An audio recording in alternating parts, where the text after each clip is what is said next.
Tudo bem? Olha, prazer estar aqui de novo com você. A gente vai para a nossa segunda lição, né? Na última nós estudamos a pergunta sobre o que é a oração e hoje a gente quer aprofundar uma coisa. Não sei se você já percebeu ou se você já parou para pensar qual foi a influência ou as consequências da doutrina da queda na oração, nessa comunicação do homem com Deus.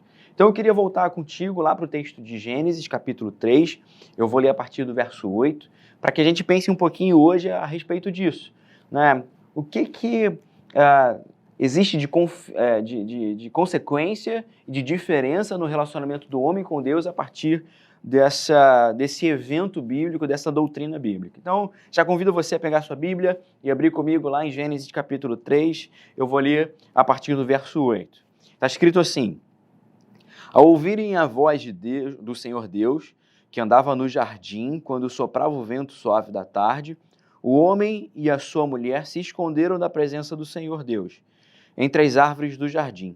E o Senhor Deus chamou o homem e lhe perguntou: onde você está? Ele respondeu: ouvi a tua voz no jardim, e porque estava nu, tive medo e me escondi. Deus perguntou: quem lhe disse que você estava nu? Você comeu da árvore da qual ordenei que não comesse? Então o homem disse: a mulher que me deste para estar comigo, ela me deu da árvore e eu comi. Então o Senhor Deus disse à mulher: que é isso que você fez? A mulher respondeu: a serpente me enganou e então eu comi. Olha que diálogo esquisito, né? Para tudo aquilo que nós vemos anteriormente em relação à criação da humanidade. Deus, né, nessa narrativa da criação, cria o homem à sua imagem e à sua semelhança, né, com o desejo de compartilhar de si para um ser criado, com o desejo de ter um relacionamento perfeito, né, amoroso com o ser criado. E agora existe uma tensão no ar, existe uma quebra de comunicação, né? Existe ali uma dificuldade de entendimento, as indagações, elas marcam muito mais a relação do homem com Deus do que essa certeza anterior de que existe um relacionamento prazeroso do Deus que criou, que fornece ali todo o sustento para a humanidade. Então existia essa primeira diferença. Antes existia uma relação de um Deus provedor. Vocês lembram da última lição de que uma das certezas, ou a certeza fundamental de quem se coloca em oração, é a certeza de que será recompensado. Então essa primeira quebra de relação, essa primeira quebra de comunicação, de que existe uma compreensão do homem de que esse Deus que vem à tarde para conversar é, na verdade, um Deus provedor e sustentador, isso é quebrado e é substituído por um receio desse encontro, por um medo desse encontro. Então, essa é já a primeira diferença em que a doutrina da queda nos mostra sobre esse relacionamento com Deus. O homem agora está acuado, está receoso do encontro com Deus. E aí, você já pensou nisso? Como o nosso pecado influencia na nossa busca intencional, regular e concentrada em Deus? Como, por vezes, esse sentimento de culpa nos envolve? Então, essa é a primeira coisa que eu queria comentar com você. A partir da queda, o homem passa a se esconder de Deus. Para poder conversar com o homem, o que Deus faz é perguntar: onde estás? Onde você está? Porque Deus vê um homem acuado, escondido, tentando evitar esse relacionamento. E é isso que o pecado faz, né? Paulo diz lá em Romanos capítulo 3, 23, que todos pecaram e destituídos estão da glória de Deus, estão ausentes da glória de Deus. Não estão ausentes só para o movimento de Deus, mas principalmente para o movimento inicial do homem de se esconder de Deus. Então essa é a primeira consequência da queda. Essa destituição, esse afastamento da glória de Deus é, em primeiro lugar, um passo humano. É um passo humano em direção ao pecado, em distanciamento de Deus, e depois, sim, um passo de Deus de retirar ali a humanidade, né, representada por Adão e Eva, do jardim do Éden, porque já não eram compatíveis com aquele lugar. Mas eu queria também lembrar que, diante da nova aliança, diante daquilo que nós conhecemos de Jesus, nós não precisamos mais ter esse esconderijo, esse movimento de ir para trás da moita, esse receio do encontro com Deus. Paulo nos lembra lá, e eu queria lembrar isso profundamente para o seu coração hoje. Romanos 8, capítulo 1, já não há condenação para aqueles que estão em Cristo Jesus. Existe um texto muito precioso, que é Hebreus capítulo 10, em que o autor vai mostrando para a gente como nós podemos entrar nessa presença. Olha aqui que Hebreus capítulo 10, a partir do verso 19 diz: portanto, meus irmãos, tendo ousadia para entrar no santuário pelo sangue de Jesus, pelo novo e vivo caminho que ele nos abriu por meio do véu, isto é, pela sua carne, e tendo um grande sacerdote sobre a casa de Deus, aproximemo-nos com um coração sincero, em plena certeza de fé, tendo o coração purificado de má consciência e o corpo lavado com água pura. Olha a diferença que Jesus nos possibilita.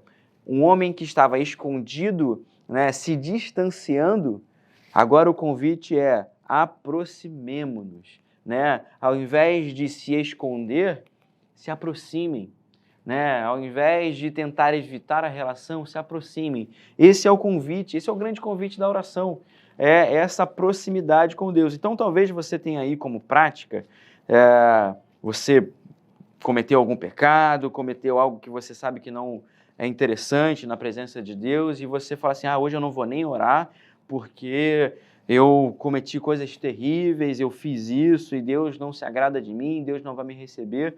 Eu queria lembrar para você de Romanos 5,8. Deus prova o seu amor para conosco, Cristo morreu enquanto ainda éramos pecadores. Deus te amou, te ama, por quê? E esse texto ele é muito precioso, porque Deus nos amou, porque Ele conhece a nossa verdadeira identidade. Aquela identidade que se havia perdido por conta da queda, essa imagem e semelhança que se havia perdido, esse relacionamento perfeito que tinha sido desprezado, Deus conhece Ele e Ele nos ama como seres criados, como criaturas dele. E por isso Ele antevê através de Cristo essa imagem refeita e nos ama e possibilita que esses pecadores que estavam distantes dele agora possam ser novamente chamados filhos de Deus. E essa é a sua designação, essa é a sua definição. Esse pecado que você cometeu, realmente, ele não é desejável, mas ele não te impede mais de estar na presença do Deus que te chama de filho, né? Paulo chega a essa conclusão lá no capítulo 8 de Romanos, né? Quem pode nos separar? Nada pode nos separar do amor de Deus que está em Cristo Jesus, nem o pecado, nem a morte. Então, se a queda nos fazia nos esconder de Deus, a graça nos faz nos aproximar de Deus. Uma segunda coisa que esse texto deixa claro para a gente é que a gente evita os lugares de oração por vezes também, e aí tem algo a ver com o nosso pecado, é que nós temos alguma dificuldade de assumir a nossa responsabilidade, né? De realmente falar: olha, eu pequei, eu reconheço que eu pequei. E a gente vai ver que os grandes homens de Deus, né, aqueles personagens bíblicos que são referenciais para nós, eu vou usar aqui 2 exemplos, como Davi e Paulo, eles fizeram isso. Então a gente tem lá o caso de Davi, né? Davi comete lá um adultério seguido de homicídio, e Deus leva ele ao arrependimento através da vida do profeta Natã, e Davi escreve o Salmo 51, reafirmando, olha só, e ele vivia num tempo sacrificial, e ele fala: olha só, Deus não quer sacrifício, Deus quer obediência. Deus não quer somente esses rituais, mas Deus quer uma obediência. Eu pequei contra ti, somente pequei, e eu quero reconhecer, eu quero te pedir que o Senhor purifique o meu coração, eu quero pedir que o Senhor restaure a minha vida, né? Eu quero pedir que o Senhor me faça mais alvo do que a neve. Então, Davi tem a coragem de falar: olha, eu pequei, eu realmente reconheço o meu erro. Quando a gente vai ver o que Paulo fala para Timóteo, quando Paulo está apresentando a Timóteo, tentando resgatar Timóteo, Timóteo, um servo de Deus que havia sido discipulado por Paulo, cuidado por Paulo, Timóteo está cansado da caminhada de fé, cansado do ministério, e Paulo diz: olha só, você não pode deixar de pregar, e eu não deixo de pregar, você conhece as minhas lutas, e eu não deixo de pregar porque eu sou o pior dos pecadores. Cristo Jesus morreu na cruz por mim, que sou o pior dos pecadores. Olha isso, Paulo reconhecendo um grande missionário, um grande teólogo, um grande homem de Deus, reconhecendo o seu pecado, reconhecendo a sua responsabilidade. O que a gente vê aqui que Adão faz é exatamente o contrário disso, né? Deus pergunta para Adão, olha só, como é que você sabe que você está nu? Você comeu daquela árvore que eu falei para você não comer? E aí, qual é a resposta de Adão? A mulher que me deste para estar comigo, ela me deu da árvore e eu comi. Então Adão fala, eu comi, mas a culpa não é minha, a responsabilidade não é minha, né? Se você não consegue reconhecer as suas responsabilidades, dificilmente você vai se responsabilizar pelo caminho inverso, pelo caminho de retorno, pela mudança de vida. Então, se, em primeiro lugar, o pecado, a queda, né, nos leva a nos esconder de Deus por esse sentimento de culpa, e nós não precisamos nos aproximar de Deus com culpa, porque temos a graça. Em segundo lugar, é muito importante a gente ter como consciência que a graça nos aproxima e nos dá a possibilidade de arrependimento, né, de confessarmos os nossos pecados, de colocarmos diante de Deus aquilo que nós reconhecemos e também de fazer um pedido ao Senhor. Deus, me ajuda a reconhecer dentro de mim aquilo que não te agrada. O lugar de oração serve para isso também. Jesus explicando, né, como orar lá no Pai Nosso, ele diz exatamente isso. Uma das petições finais do Pai Nosso é essa: e não nos deixeis cair em tentação. Essa ideia de não nos deixe ser conduzidos pelo velho homem, por essa carne que ainda está atuando em nós, por esse corpo que ainda está atuando em nós. Paulo fala isso muito claramente na carta aos Gálatas, quando ele fala, olha só, vocês foram chamados para a liberdade, mas não usem dessa liberdade como pretexto para dar vazão à carne, porque a carne milita contra o espírito e o espírito contra a carne. E é por isso que nós precisamos desse esforço intencional, regular e concentrado para que nós possamos olhar para dentro de nós, né? Tem um autor que diz que de olhos fechados nós enxergamos mais dentro de nós. Então, mais para frente nos nossos estudos eu vou falar um pouquinho sobre essa prática de fechar os olhos, né? Como começou essa prática de fechar os olhos.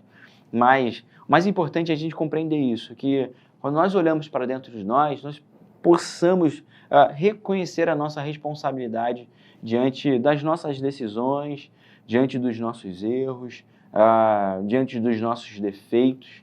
E esse lugar de oração em que nós somos recebidos, essa primeira certeza, somos recebidos, independente do que iremos falar, somos recebidos, acolhidos por graça. E podemos colocar diante de Deus os nossos pecados, sem achar que esses pecados nos separarão de Deus, sem achar que esses pecados serão pedras, muros colocados por Deus com distanciamento. Quando nós nos aproximamos com arrependimento, nós somos acolhidos, perdoados e restaurados diante do Senhor. E aí, por último, né, nesse entendimento do que a queda influenciou e como podemos responder a esse movimento da queda, essas consequências da queda, é muito natural que, por vezes, nós nos sintamos como vítima das circunstâncias. Essa é a resposta de Eva para Deus, né? Adão acusa Eva e Deus vira ali para Eva e pergunta, olha, o que você fez? E Eva diz, olha, foi a serpente que me enganou, então eu comi. Além de não reconhecer o seu pecado, reconhecer o seu erro, Eva se vê como vítima. Eva, ao invés de reconhecer o seu erro e se responsabilizar pela sua decisão, Eva está transferindo para um terceiro, no caso aqui para a serpente, o seu pecado, o seu distanciamento, o seu ato de errar, de fazer aquilo que Deus não permitia. É muito interessante que a oração do Pai Nosso, ela nos dirige para um pedido, que seja feita a sua vontade. Qual é a ideia? Eu estarei nos meus dias diante do Pai Nosso, né, reconhecendo que o Pai Nosso está comigo, Ele provê o pão, né, Ele quem me perdoa as minhas dívidas e por isso eu perdoo quem me deve também. É Ele quem me dá instruções para não cair em tentação, porque o grande desejo da minha vida é que haja uma prática porque eu sei que eu não sou vítima das circunstâncias. Diante das circunstâncias, das propostas, das tentações, né, das coisas das afeições, dos afetos que me cercam e que, por vezes, me são atrativos, eu tenho um desejo muito claro no meu coração, que seja feita a tua vontade. Então, se eu errar, se de alguma forma eu não conseguir que isso se cumpra na minha vida, eu não vou me vitimizar, eu não vou dizer que foi o meu marido, que foi o meu filho, que foi o meu chefe, que foi alguma outra situação, mas eu vou falar, sim, Deus, eu pequei contra ti e eu quero ser restaurado na sua presença, porque eu quero sim que a sua vontade seja feita na minha vida. Então, a queda acabou proporcionando isso ao ser humano, né? Essa culpa que nos faz ter receio do relacionamento com Deus, essa ideia de que não entendemos a nossa responsabilidade diante dos pecados e essa vitimização. E esses 3 passos, essas 3 consequências, nos retiram do lugar de oração. Mas a graça, a resposta de Cristo para nós, ela nos leva de volta ao lugar de oração, porque ela nos concede graça para que nos aproximemos sem medo, nos concede graça para que possamos confessar os nossos pecados sem medo, e nos concede graça para que, mesmo que venhamos a tropeçar, voltemos a dizer em oração, Senhor, que seja feita a tua vontade. Senhor, que o Senhor não nos deixe ser conduzidos pela tentação, que o Senhor nos livre do mal e que o Senhor nos permita viver a realidade do teu reino, porque teu reino, a glória e o poder para sempre. Amém. Então, essa é a nossa segunda lição, a consequência da oração, a consequência da queda na oração. A minha oração é que, o meu desejo é que você seja estimulado a se aproximar de Deus por graça, a se aproximar de Deus confessando seus pecados, certo de que essa graça vai te fazer capaz de vivenciar a vontade perfeita de Deus, descobrir a vontade perfeita de Deus para a sua vida. Que Deus te abençoe, que você tenha o seu momento de oração agora, né, que você agora vá para a prática, que você ore, que você confesse seus pecados e coloque diante de Deus as suas dificuldades. Deus te abençoe. Até o próximo encontro.